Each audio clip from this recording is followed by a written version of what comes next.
Wow. Thank you so much. Are we having a good day so far? Keep those positive messages coming. We're reading all the tweets. We actually have a computer screen out in the front foyer so you can see live updates as they're coming in. We're getting closer and closer to try and meeting that trending in Toronto. So well done, ladies. I can already tell the messages that we've heard so far are just speaking to so many of you, and I'm hoping that you're taking some inspiration away from them.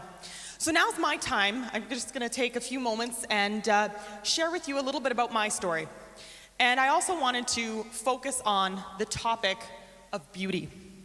Because I feel like in our society, especially as females, there is so much pressure on us, so many ideas put on us of what beauty really means, of what it looks like or what it should look like.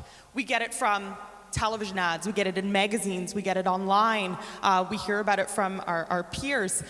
We have these labels, these ideas of what beauty means put on us. And I think that we need to take the time as females to consider what we want to accept as the meaning of beauty and what we don't want to accept.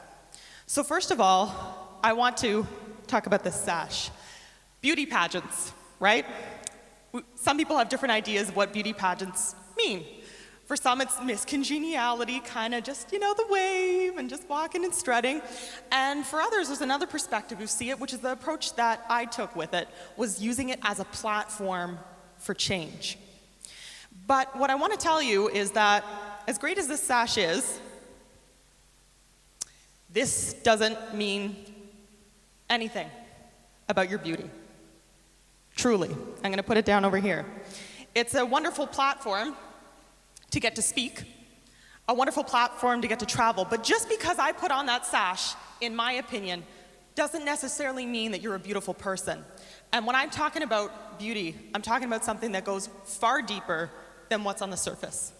I'm talking about a beautiful soul, a beautiful person, a person who chooses to spread kindness in their own lives and to the people around them.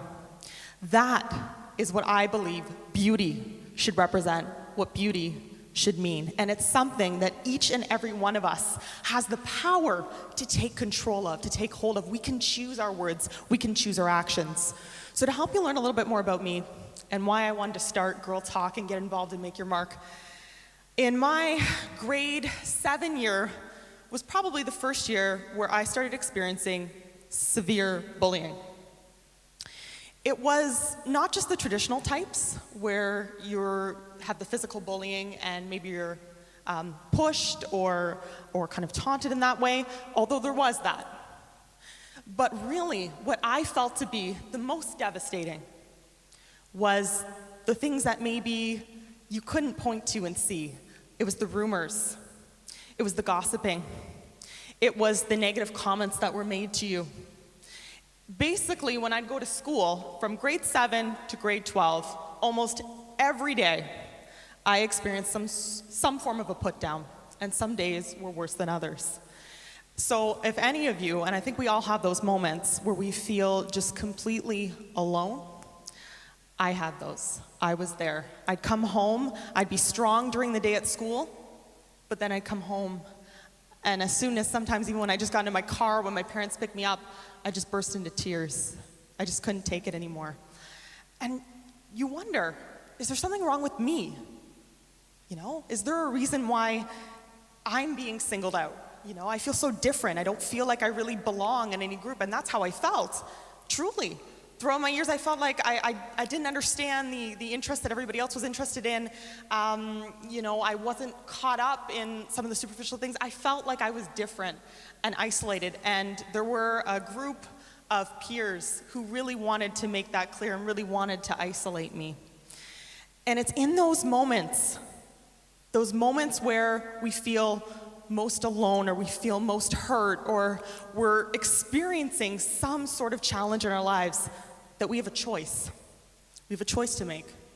Do you choose to conform and fit in with the norm? Or do you choose to stick to your own morals and your own standards and be the person who you were born to be? And that is a very difficult choice to make in the midst of a world where everybody's telling you that you're not cool because you're not doing this, or you're a teacher's pet because you're doing this. I can't tell you how many teacher's pet awards I have won over the years, okay? Honestly, at least at prom, when I got the teacher's pet award, I got a gift card to the mall, so I was okay. But those sorts of labels exist, right? We all have our own story. We all have our own background. We all have our own experiences. I love using the iceberg theory. How many of you have seen the movie Titanic? Okay, I know it's so beautiful. So you remember in the video, you see the clip of the very large iceberg, right? And it's huge, it's massive. Did you know that what you see out of the surface is only 10% of the actual size of the iceberg? The other 90% is below. And I love using that as a metaphor for people. Because when we see each other, automatically, you form natural impressions based on who the person is, right? If they're wearing sneakers, if they're wearing heels, if they're wearing a dress, we form these natural kind of judgments in a way. That's normal. But I think we need to be reflective of what those judgments really mean, because although we can make an assumption based on the surface, there's that whole 90% of a person that you don't know. You don't know what their morning was like.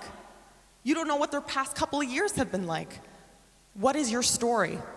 What have you experienced? What have you been through?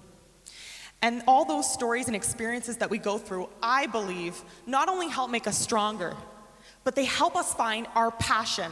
They help us find our greater purpose. So during a time where I was extremely isolated and felt completely segregated from my peer group, I had that choice to make. I had the choice of conforming, or I had the choice to stay true to who I was. And I was very blessed to have a wonderful, supportive family. And I also really leaned on the positive mentors around me. Your teachers who are here today, the parents, supervisors, can we give them a round of applause?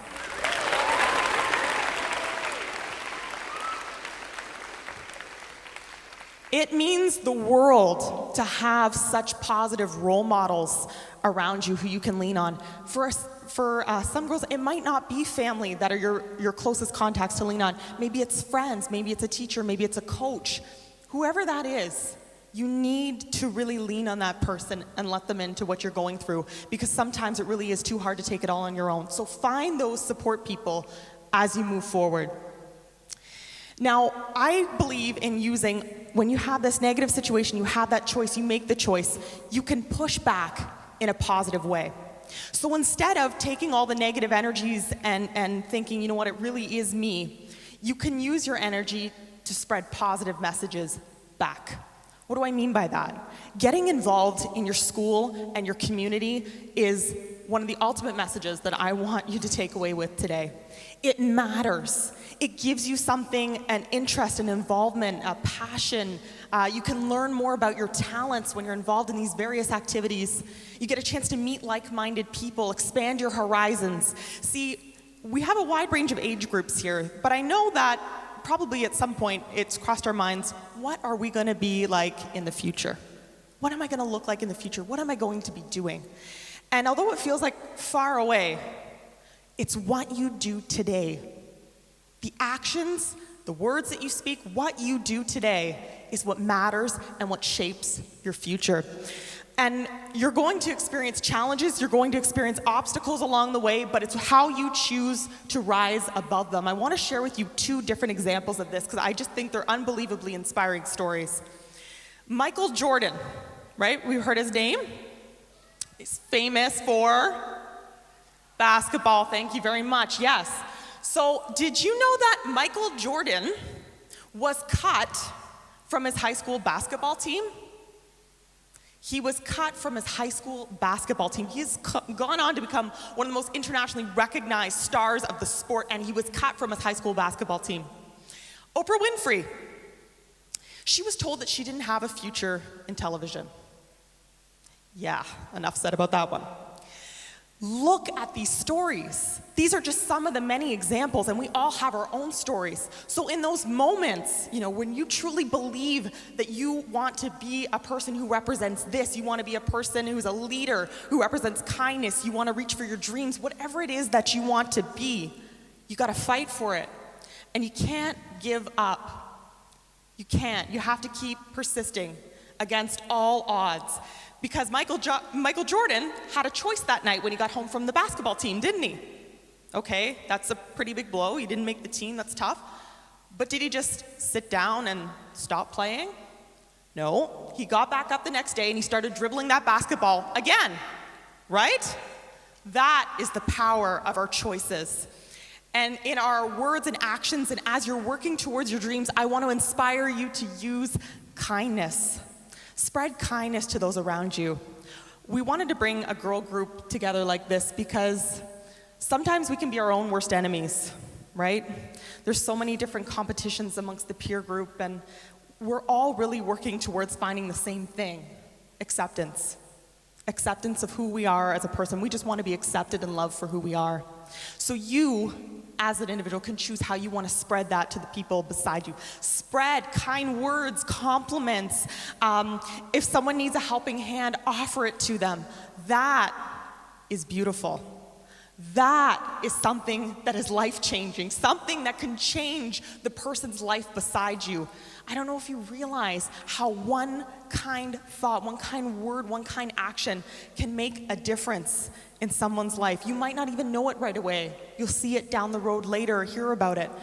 But the more that we can spread kindness and positivity into the world, the more that we can make our own mark. And I want you to think about, as you look around you, and we are in a time where we have so many opportunities as young people. Do not think that you are too young to do something, because you are not. The time is now. The time is now to act, to get involved. There's a powerful movement for young people. You can create Twitter pages, Facebook pages, websites, just with the click of a button. It doesn't even cost anything. You can get all these sorts of things going for causes and movements that you are passionate about. It's exciting. Does this excite you? It excites me. Yeah? There are so many opportunities for you to get going right now. Don't be overwhelmed by them. Follow your passions, get involved, and chase right after them. So when you have all these opportunities, all these choices, you're given today, hopefully, some inspiration, some ideas for how you can bring it back. The question is, what will you do with them? How will you make your mark? Thank you very much.